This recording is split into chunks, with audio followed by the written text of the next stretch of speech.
Gasimbagana ne bannamawulire wano ku Radio Simba. Peter Kibazo mu studio zo gikwanjulira. Osuzeeyo otya ampuliriza. Yakoze olwaliro ng'otuuse ku mulimu weebale agenda obugenzi okukola naawe weebale. Wonna wosinziire okutuwuliriza tukwebaza okubeera ng'okola bw'otyo. Peter Kibazo n'embeera mu studio za Radio Simba okwanjulira program Gasimbagana ne bannamawulire. Nina John Kakande, nina Haruna Kanabi ne Charles Romshana. John, buza abantu. Bannaffe mwenna abatuwuliriza balamusiza nemba nebaza Mukama kwakuma nti akyabakuumye ate era nembebaza byonna bye mukola ne bye muyiseemu kusoomooza bannaffe abayise mu kalulu temanyi nti mulimu kujaganya oba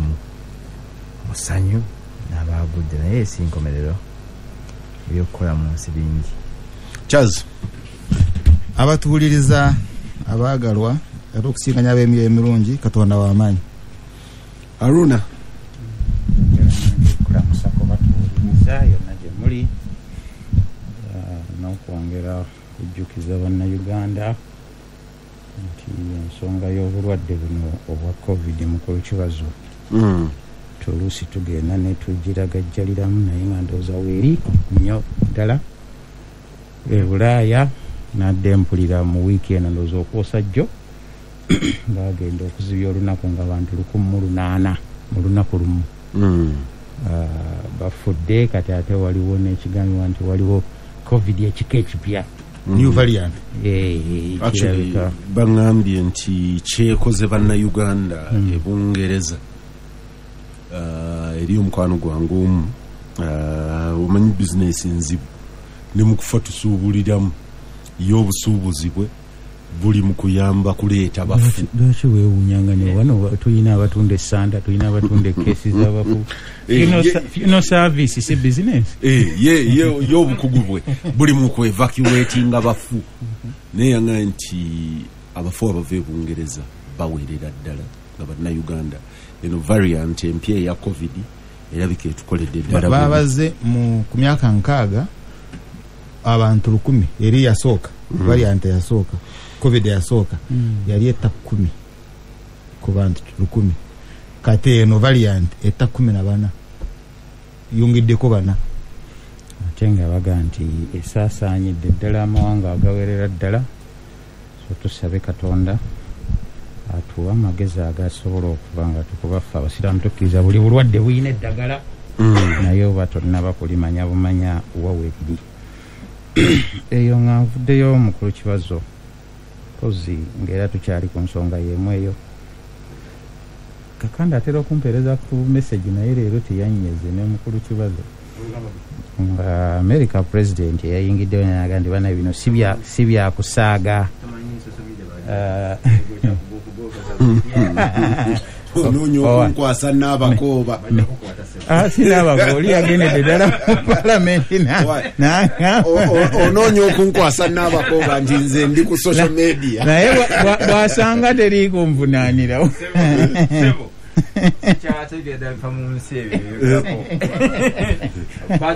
But did they ban its use or they stopped it?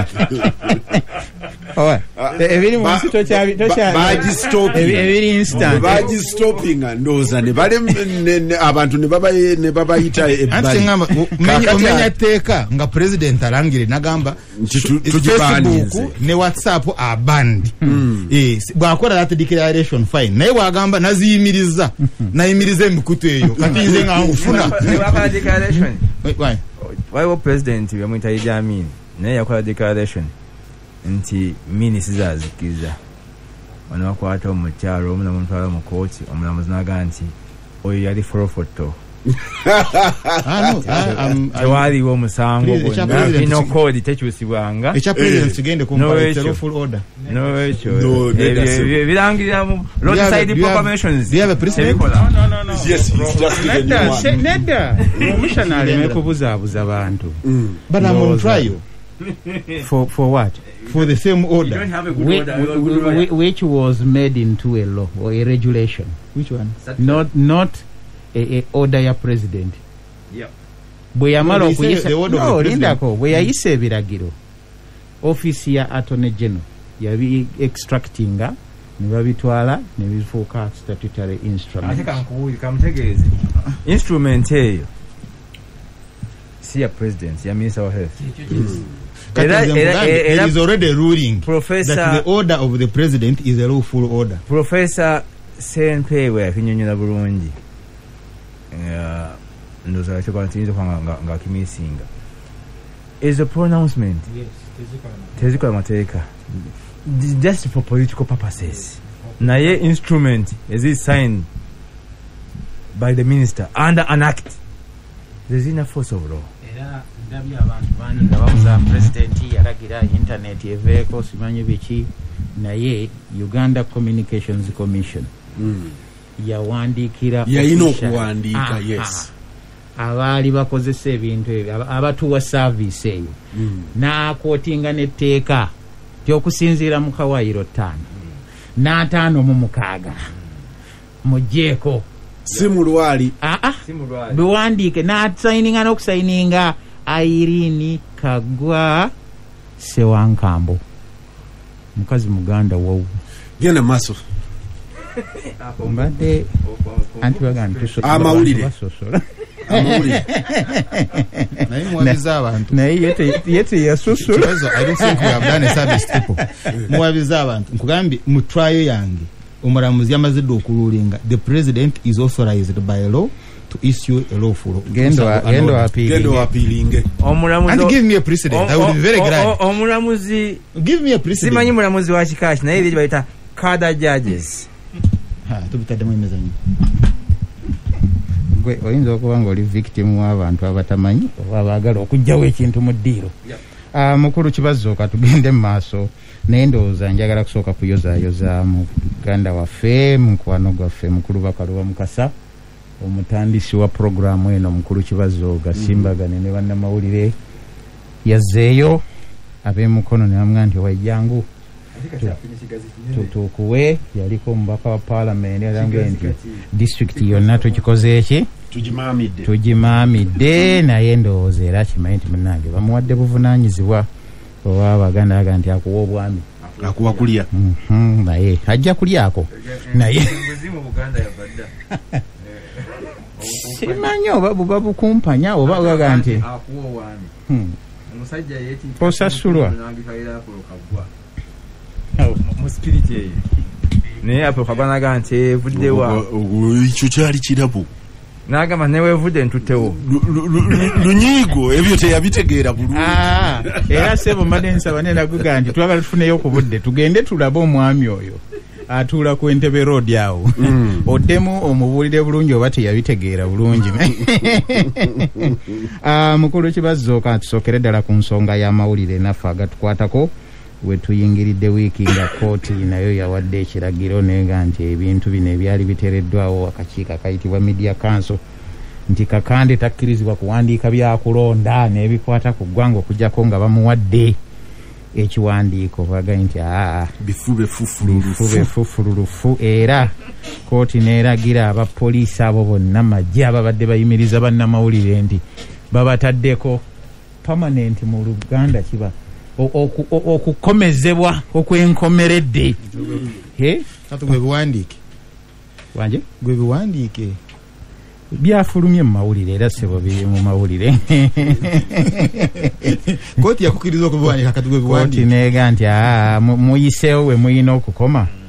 muleke ab'amawulire bakole emirimu gyabwe n'okwakrediting ensonga ab'amawulire ensonga z'akakiiko ka byakulonda sibyamme naye mu buwufu bwe bumu obwo mukulu Kibazo simanyi oba radio zazzeeko we tujjidde ku mpewo ng'ejjinja eyo ab'amawulire nabo babakwata bakuripotinga live oba buli butereevu nga bajja ku Ttale Center n'abalala ne babanga simanyi babagambye mbu omanyi tufunyeewo engundi empya mu misango gye mbadde mmanyi mu by'amawulire etteeka lya inciting violence mbadde sirimanyi kubanga obeerera nnyo sebo mukulu media law naye kati efuuse ensonga era kati bw'oba ku muzindaalo guno mukulu Kibazo olina okwegendereza oli Richard Motoyigo omusajja wa ndowooza Baba FM yali aripotinga poliisi n'abantu gwe byoyogera bikuma mmandu justice byabakoma yali alangirira obutereevu ng'ebintu bijja live ku TV ne ku radio ono yabadde yamawulire nga yategeeza ebiriwo kuki Setale Center naye waliwo ne side zeho imeyo naye waliwo yakwatibwa naye wetwandoza simanyi naye sinabakufuna bwa naye beggulo wenasembeddeyo okumanya nga radio bbiri teziri ku mpewo Busoga FM ne Baba FM Busoga FM bajijako nga 14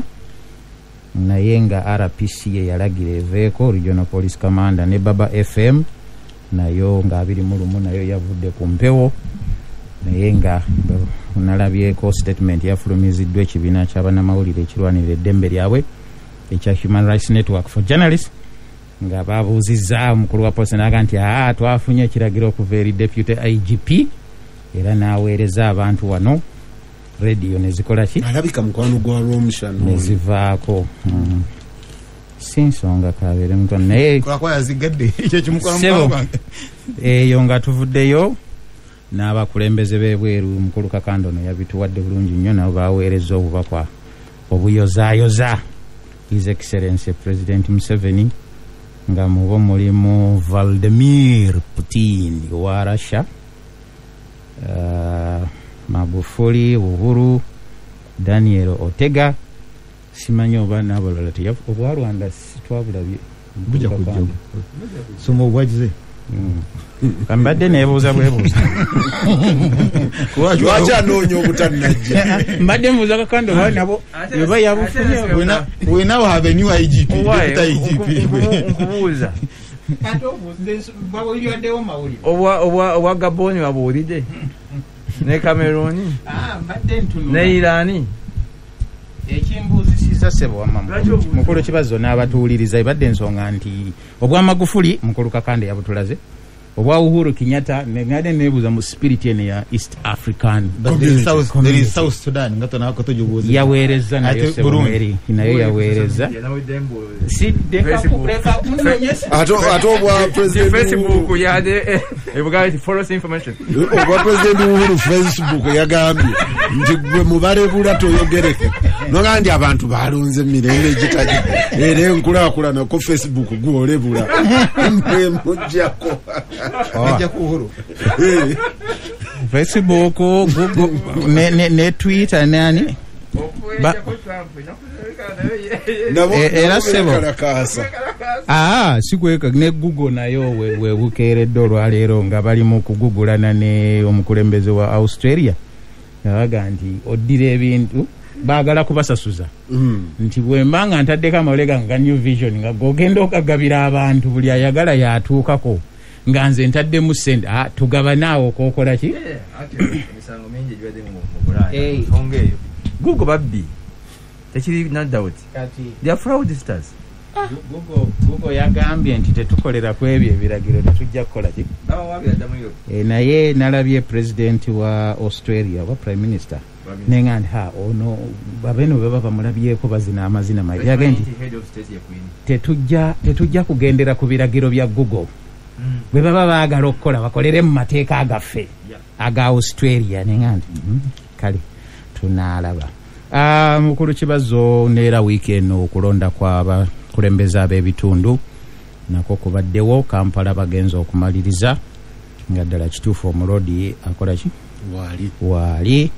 ne mukulu Kyagulanyi wetujjidde era ku mpewo nza ng'akyaliyo mu makaage nupu yaswipinze Kampala district kweyo level ey'abakansala bangamye ndowooza bawangudde bakansala 41 FDC nefunayo babiri wano emakerere so wetujjidde ku mpewo nga batugamba nti mukulu Kyagulanyi naye era akyali makaage naye poliisi ng'egamba nti bamuwa obukuumi kooti baadde batuteyo omusango ga nti bamukkiriza aveeyo mu mpoza ya gavumenti mu mpoza ya gavumenti gye yawadde yagambye nti baliwo nga bamuwa protection mwe mulina okumugaana okufuluma so now you are seeking an order of mujiku protection oli yagamba nti bamuwa protection. Mukulu Kibazo ne president era wiiki eno n'avuga emmotoka okuva Rwakitula n'akomawo e Kampala. Mukulu Kakande n'akuba omutwe ogugamba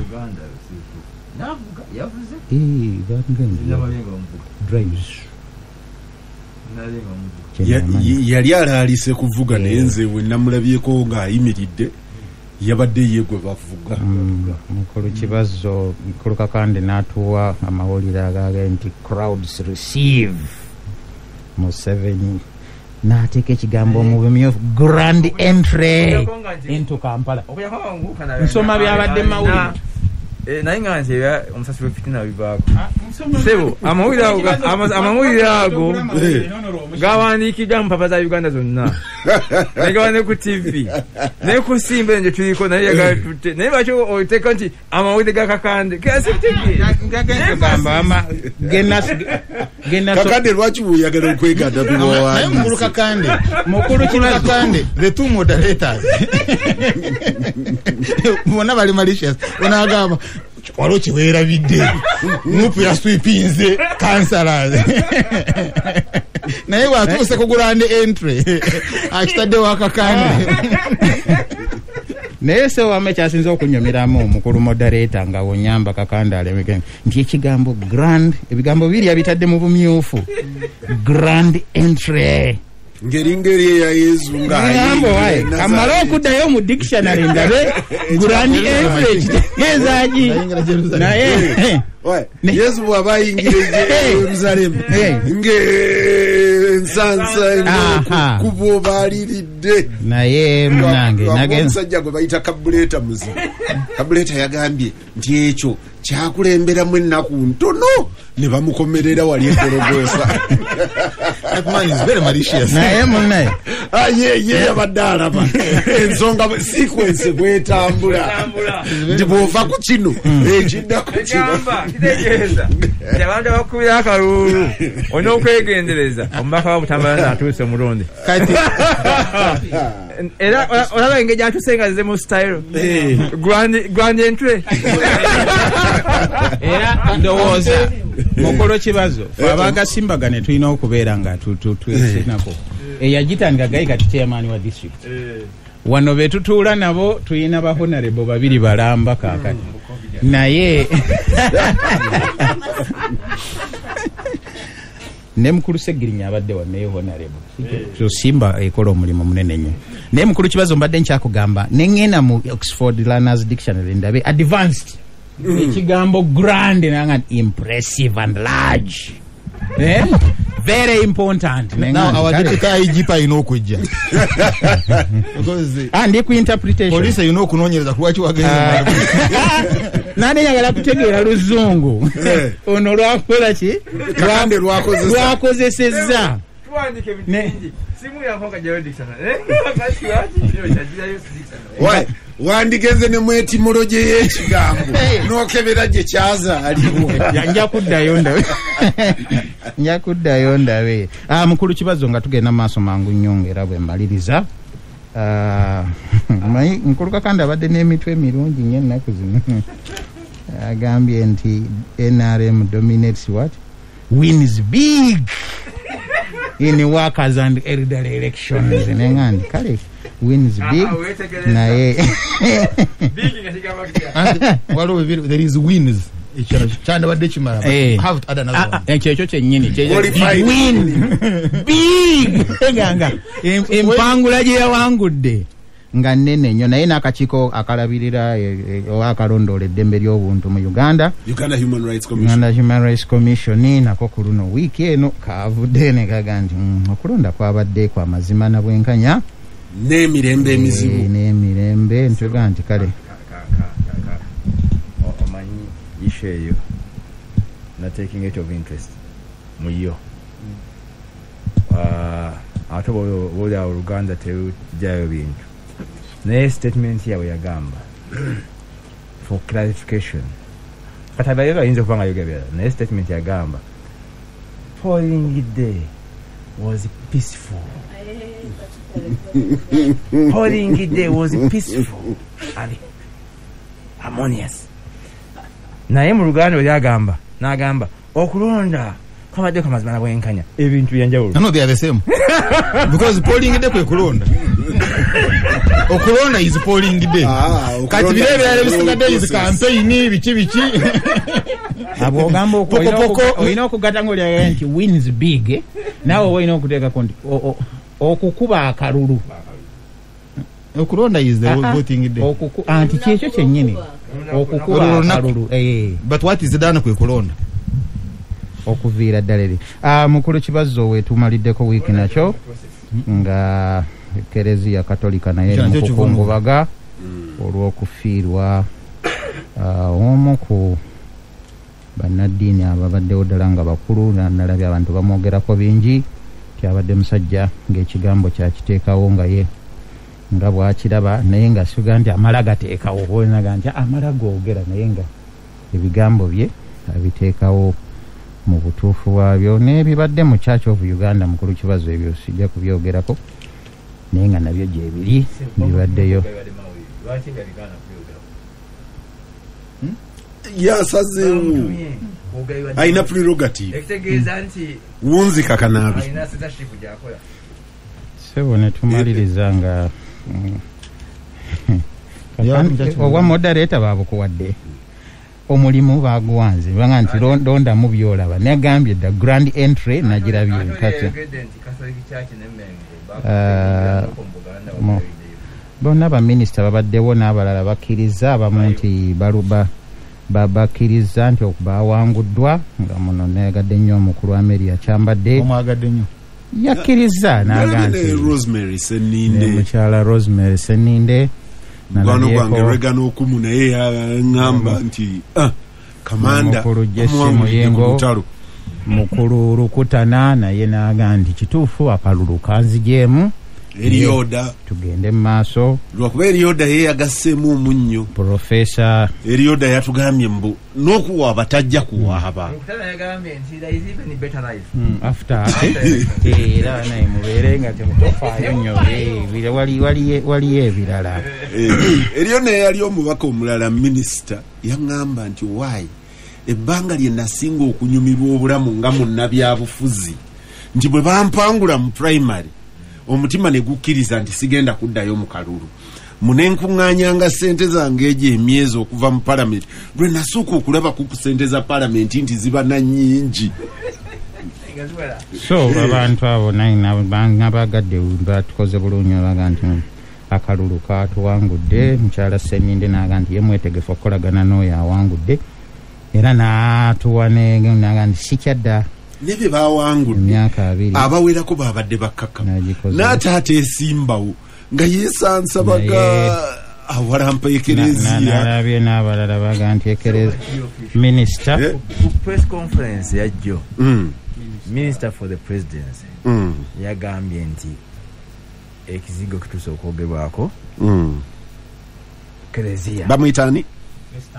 Estambayo yesimbawo nti Ekereziya mu Buganda ahe n'avaayo nti Archbishop Mutono Kizito kyatadde kweyabanga Archbishop Kizito yagambanga abantu nti mulonde mwanya ezengedde nti mwanya ezengedde ziba za ready naye ndowooza mukulu kibazo MP omujja nga mukambwe Mengo naye n'agamba nti muteekewo leero gasimbagana ejja kuba sijja kutwala bwa modaleta kamalirize n'ebikopo yagula bimyufu omukulu oyo ebbanga lyonna batakyalabika wamuyise waze muno omuyita bambuuza nenga nti alabika yaabdicate mwana waawe akomyewo bukomi waka akomyewo ewaka naye mukulu kibazo kinkoze bulungi nti omukulu amaze okunyambako n'aga nti ne minisita oyo naye adaga nti bantu basosola naye ndowooza n'abantu kyeweerabidde mwandikitaddeko ye yavaako embete za ssebe eyaviirako abantu 5 n'okusoba okufa mwami mukyalambayo weeruuka ekitundu kye kyavaako obuzibu obwo bwonna yagobya ne mukwano gwange ku mulimu naye nawe ngaowanekanga kakandi ogamba yaleeta rayoti nze nkozesezza ekigambo embeteza kati goba okivunula rayoti gomanyi kabeerewo avunula IGP. njagala kumaliriza nga sebo ngamba nti ne President Museveni bwe yamazeho okulangirirwa ku buwanguzi naga nti azze ne agenda empya yagenda okutambulirako emyaka 5 omuli okutunuulira ensonga z'abavubuka mu bujjuvu mu bufunze simanyi oba kakanda alina kyalaba nga ndeseeyo naye kino sebo kantwale n'omukisa guno okubeera nga bannagasimbagane bano bakomyewo okubayozaayoza nalabye kakande yage nti Butambala a predominantly Muslim district for the first time abiwandiika mu luzungu efunye ssentebe omukyala ku byonna njagala kubuuza yalimbye eki teina kulonda mukyala njagala omukyala Rose Nambo Nambo he said a predominantly Catholic uno si mukyala district teri predominantly Muslim nabadde sitegeera lwaki Butambala was so special predominantly Muslim for the first time. Ekikulu kakande ono muyaye bulwano kwa muwanga naisha kati ayinza okuba Butambala bulenkizo olwokuba nti bano banywanyi waliwo district ezimera ng'olaba zibaddemu abakatoliki they are predominantly Catholic negangayo tefunye special nga Butambala gasimbagane ne bannamawulire officially Aisha ne Muwanga nja batuusaako obubaka bwa mwami Agase Kalala twali ne Charles Rumshana last weekend n'abayozaayoza mu butongole naga nti nga tiimu y'agasimbagane yabayozaayoza nti omulimu bagwebale nti nga gasimbagane nti bwe tuba twagenze mu kalulu nti twavuddeyo bulungi ye tayagala kumanya oba bakalaki oba bakalaki naye nti weewaawo tuyina district tuyina constituency katusuubire inshallah gye bujjeyo tulifuna ne president naye nawe kibazo nkuyozaayoza because saalaba nga owandiika naate ebigambo bijjukira bulungi kitegeeza okyalya bulungi Aisha buza abantu mu nkola yaffe eya bulijjo Aisha yandibadde tabuuza saawa zino Muwanga abadde akugamba nti teekako ekitiibwa because honorable naye manya liva mu bululu mali nalekera omuyita honorable bwe tonnalayira mu nkola y'Abangereza nekino kankinnyonnyole tuyambagane tukikozesa bukyamu mu nkola ya Commonwealth Parliamentary bwe basomesa abantu bakugamba nti ekitiibwa ekyo bakikuwa bw'oyingira wali banno balina kuyita honorable tibw'ofuluma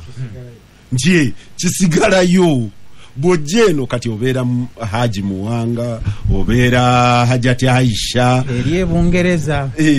yenkola gye tweyazika naye bwe tuddayo eri ewaffe Rweshama enjogera ya Peter Kibazo is malicious naye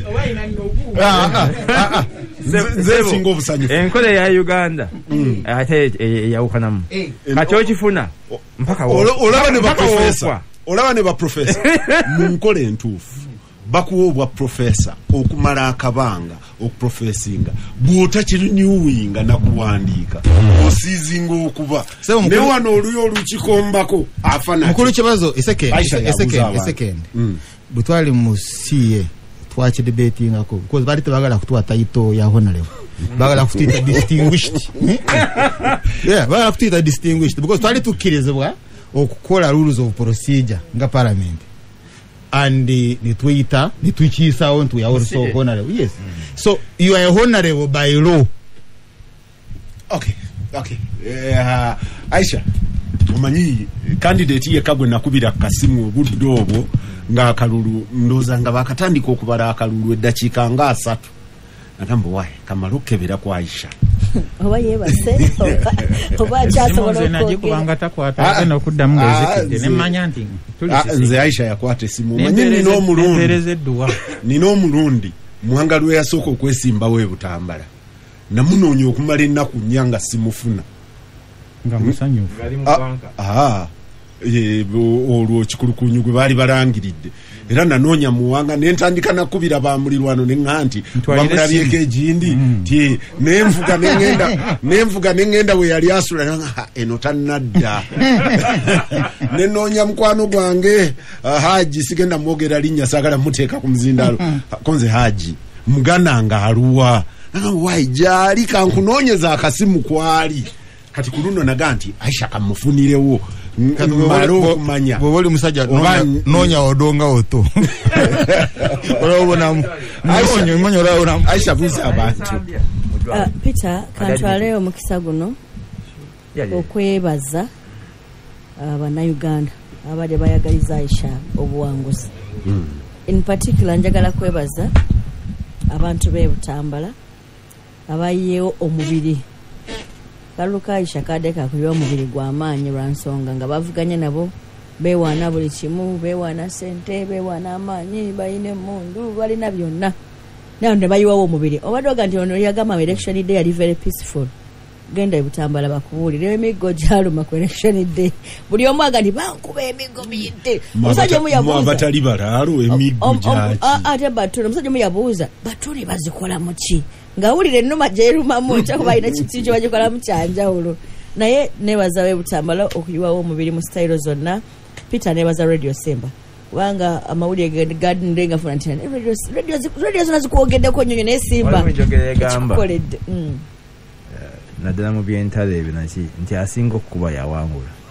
ekitegeera bwebanga zaalimu emiggo mwabawangulamu wadde bululu badde batukuba nga obulu bwe bukkamu muntu mu box so nebaza ogwange gwadde gwakwebaza Petero ekikulu kyenyina kati nsaba Katonda mpe guidance okwagala kw'abantu okw'ekika ekyawaggulu weewuunya engeri gy'onookukolamu okuweereza abantu ne bamatira nsaba Mukama Katonda mpe okuwabulwa n'abantu okubuulirirwa okusobola okukola ekyo ekisuubirwamu nebaza honorable Mwango ono omunange omulamu tayeebazika tanga waali Mwanga twabeera naye through thick and thin so njaga kwebaza mubawuliriza bonna nti tewandekerera wankwatako ku mukono okusobola okubeera nga nange ensomoka gyendaga mukulu kibazo ddemu ojjukiza amateeka ga Radio Simba nti nga obwa honorable obukoma bweru wa studio twakiriziganya Aisha nyumirwa nnyo okuba Aisha nagenda emakera eseyita ajati akereye tabuuza naye badanya akubuuza Peter kuba Ngereza abo bakomya title eri mu munda mu parliament zino fomu ze bajjuza title yo kati ateekawo ki nga te honorable Mr. Mrs. Dr. Professor actually ne mawulire basic kusomesa okw'amawulire tetukuyita kyotaasomerera kyotaakwalifyinga bw'obeera ow'omuluka tugaa nti nze ow'omuluka ebyo tetubiteekako lwakuba amawulire kati ate bannannyinigo be b'ebitiibwa nzama Peter Muwanga kivumbi biri bya duniya tetugenda nabyo ate tebabitutuuma ate bya kiseera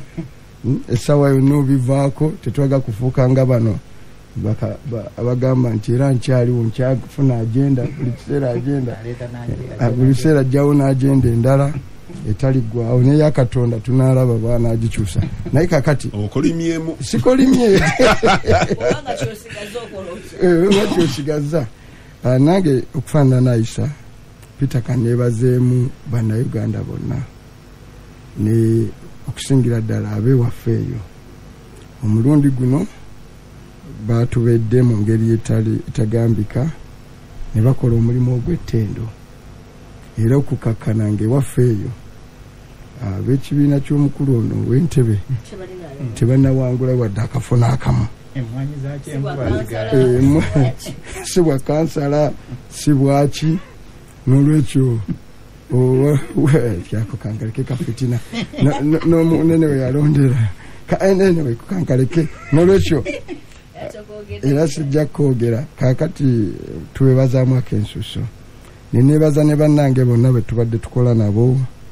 naddala mukwano gwaffe ennyo Robert Kyagulanyi Sentamu ne bannange bwe tukoze nabo abavuka abatonga abaluisi it was a young team ey'abasajja abato balumushana bano nga baboogerera ebigambo bingi batandise kuntakula kwaishe bali ku nsalo bano nga boogera ebigambo bingi bagezako n'okubifuula ebyamawanga n'amadiini naye abantu ne babigaana nolwekyo tubeebazaamu akensuso naye tubagamba tife abatulina gye tulaga titunaba kutambulako na inchi n'emu tukyali ku ground zero olutalo lukyaliwo tulina okulugusa Simbagane ne bannamawulire akagambo ako kategeeza ki kanaabi mashallah mashallah nina gwe nakubira nono Aisha bwe namukubira ne muga nti Aisha tuli tutya ke yaŋŋamba ako ne nganti ndoza kitegeeza tuli bulungi ne mukwano gwange owema okota nagenda okuwulira nga simuwuliriza konzo wayi kanso bitambula bitya nanganti mashallah esibuka mu Qur'ani mwennyini nga Katonda agamba nabbi nti togamba nga nti nja kukola kino enkya wabula ng'otaddeko nga Katonda akoze eki ayagadde oyo inshallah si kyekyo kiri ekirala mashallah simanyi sijinaako bukugu sijja kukikubuulira naye siraje tali wano kyekyava nange sikimanyi bulungi ajja kubira akasimu manya owange nze kandemere kwa haleluya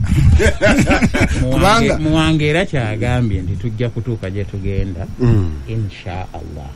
ampuliriza gasimba tafaananye ng'oli kati lero alayaganye owakyenvu kati alayaganye tannagaana gasimbagana ne bannamawulire saagala kugenda mu bitaakole program epitafikiriza dakiika emu oyinza okutambula magwa leero nze Aisha Kabanda aludde nga nonda President Museveni ne bakitange bonna abantu bangi mu kyalo bawulira okuvumwa nga bawulira nga Museveni agamba nti Abaganda basosoze ng'ate bamuze bamulonda ebbanga lyonna nga bamumanye Munyankole Semwogerere yeesimbawo wano ne yeesimbawo ne Museveni Abaganda ne baleka Semwogerere ne Aisha balonda katukomeo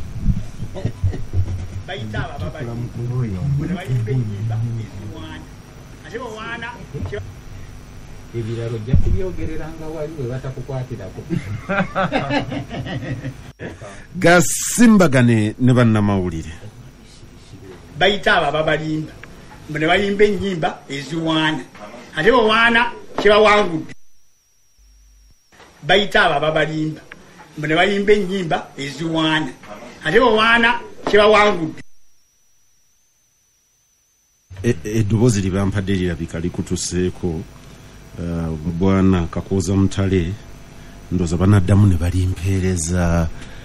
ba production ampuliriza gasimbagana ne bannamawulire John ngenda kutandikirawo reaction evudde mu bululu buno nali wano ku Lwomukaaga ne Charles Romshana ne Kateregga Musaazi ne Siraaji nga eriyo general feel ega nti Mwami Museveni bamunzise mu Buganda the true cynic in me possibly naye kyayagala especially mu babaka ba parliament nga nkozesa ebyafaayo byakalulu kali akagwa one of the tie breakers mu kalulu konna eri Mwami Museveni byasinga okwagala kukuuma bantu nga beebutambala basanyufu nga abawagizi bamuwanga kibazo bw'omukubiraga nti why afazaali muwanga yatuuse nti ffe twatuyisizaamu Ssemuju era olugira luti ku lwakalungaga nti why ebirala tunaabiraba naye Ssemuju yayiseemu kati twatuuse jjo ennaku bbiri kwongerera ku ekyo kyobalamu agamba tukyali ku ground zero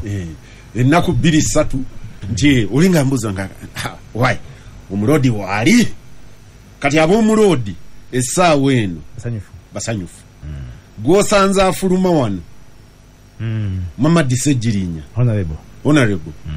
essaawa eno okumuyita okuyiwawo omubiri obeera wattima singola amuloka gyaguze ku bbanja tomuwayiriza okumuyita okuyiwawo omubiri obeera wattima so critically nenjagala okutunuulira ekyo of course eriyo neeri the tribal religious ethnic question ezze jonade n'omusajja wano nga menyera ebyafaayo bya Uganda ne the religious ethnic question n'ebyo nabyo njagala ompe insight yo ku byonna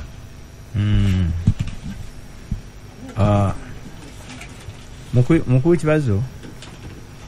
okulonda kwe tubaddemu era kukyagenda mu kukyatambula kulimu ebintu bingi kulina perspective nyingi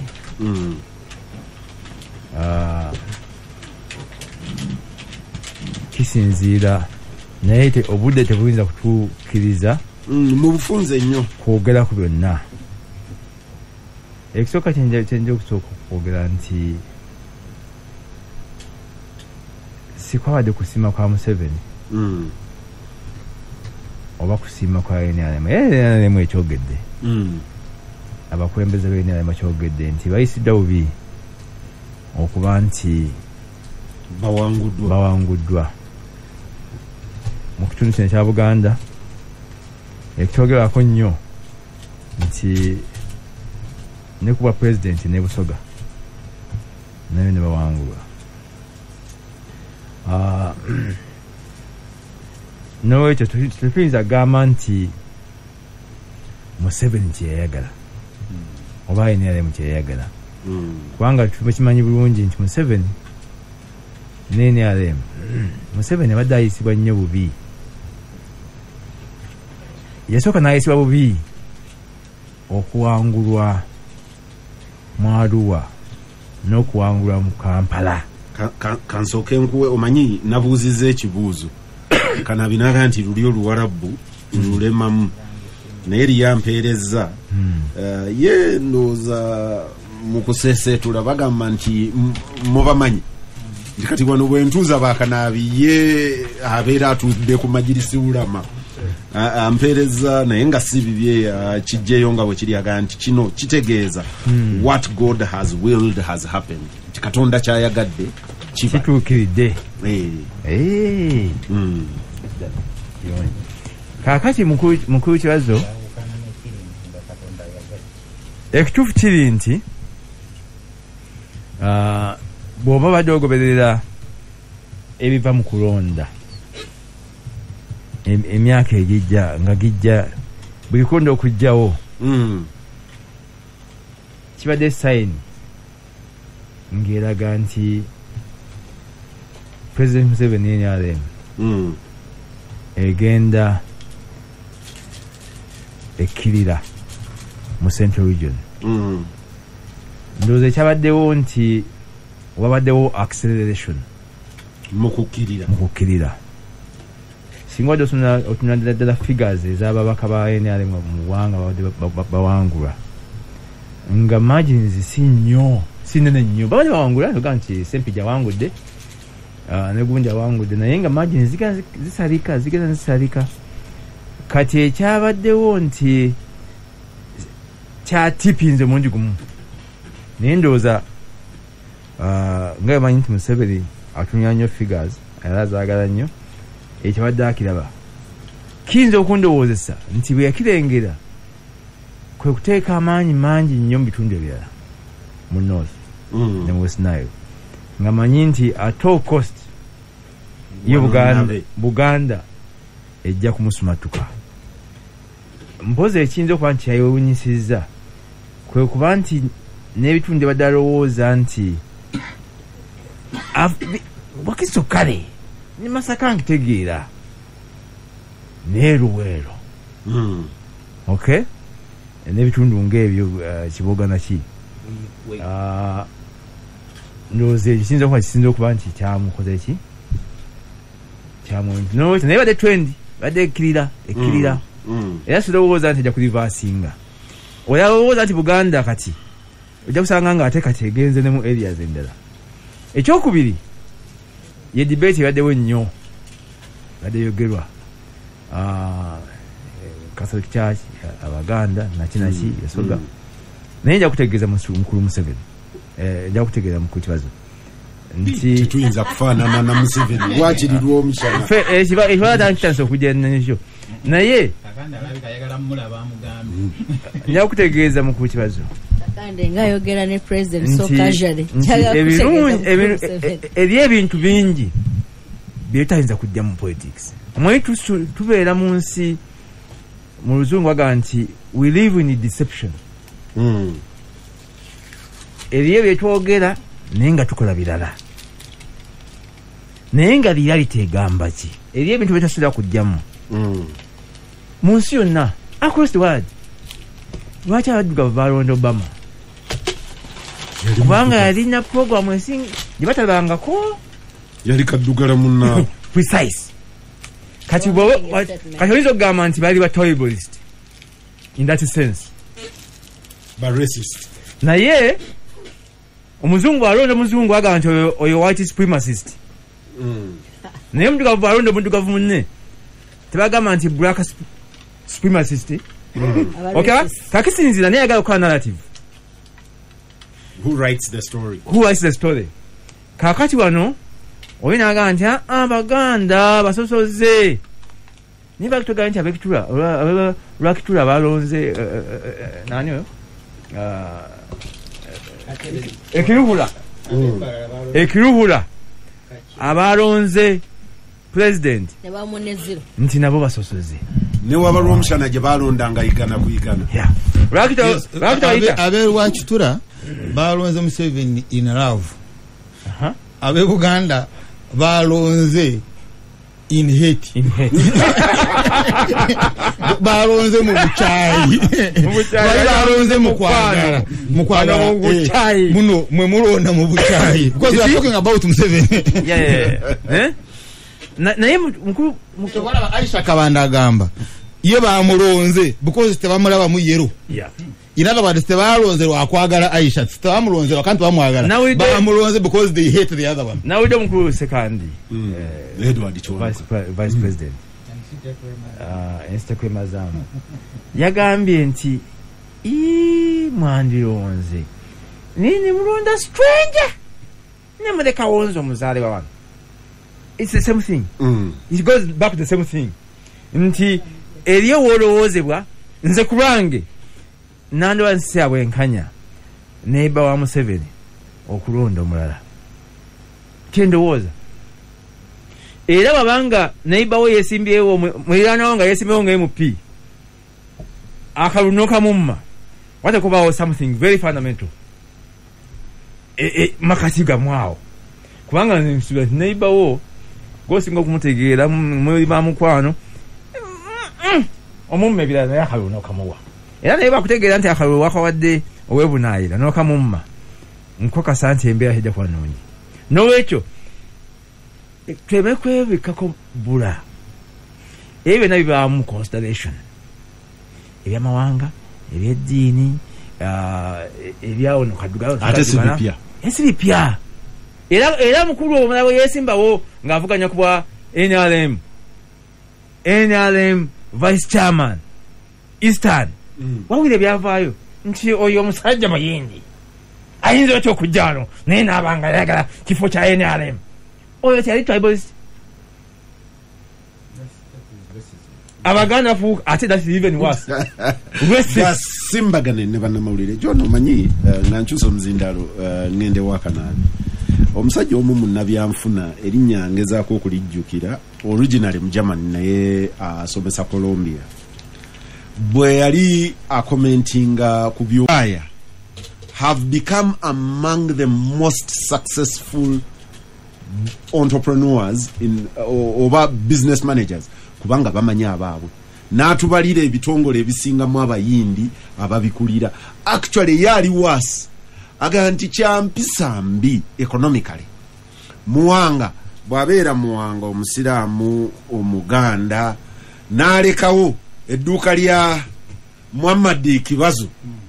n'agenda agula ku Okoti Joseph.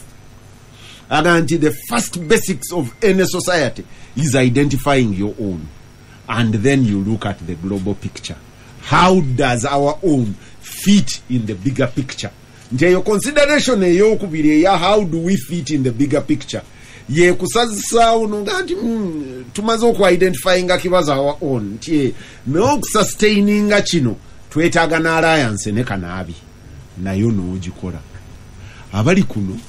ebyo babisoma mu byenfuna naye bwe bituuka mu byobufuzi aluga nti musosola